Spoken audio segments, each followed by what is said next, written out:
સંતોષભાઈ કામદાર એક ભાવનગરના ઉદ્યોગપતિ છે અને સંતોષભાઈ કામદારની રાજશ્રી મુનિજીએ યુ અને કચેરી ગુજરાતની નામની સંસ્થાની સ્થાપના કરી અને એમને પ્રમુખ બનાવ્યા. એમના પ્રમુખ બનાવ્યા પછી ગુજરાતમાં અમે યોગનો મોટો માહોલ બનાવી શક્યા, કારણ કે અત્યાર સુધીનું પ્રવૃત્તિ કરતા હતા ત્યારે નાણાકીય ભીડ બહુ અનુભવી.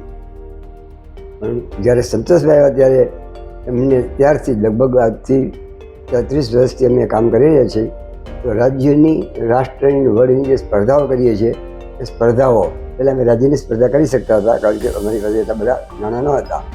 સંતોષભાઈની જ્યારે આ હોદ્દો મળ્યો ત્યારબાદ અમે 13 તો ઇન્ડિયાની સ્પર્ધાઓ કરી, 3 વર્લ્ડની સ્પર્ધા કરી અને એક વર્લ્ડની સ્પર્ધામાં લગભગ 20 થી 25 લાખ ખર્ચ થાય અને એક ઇન્ડિયાની સ્પર્ધામાં લગભગ 10 થી 15 લાખ ખર્ચ થાય. આ બધો જ ખર્ચ, સંપૂર્ણ ખર્ચ સંતોષભાઈ કામદારે ભોગવ્યો અને આ સ્પર્ધાઓને લીધે આપણા છોકરાને મોટું ફિલ્ડ મળ્યું, સ્ટેજ મળ્યું અને એને લીધે વર્લ્ડ લેવલે આપણા છોકરાઓ જે મોટાભાગના મેડલ મેળવ્યા એ આપણે સ્પર્ધાઓ કરી એટલે આપણે બાળકો ભાગ લઈ શક્યા અને એને લીધે એ બાળકોમાં કોન્ફિડન્સ આવ્યો. એ બાળકો જ્યારે વર્લ્ડમાં બહાર રમવા ગયા ત્યાં પણ આપણે અનેક મેડલો લાવ્યા. ધીસ ક્રેડિટ ગોઝ ટુ સંતોષભાઈ કામદાર.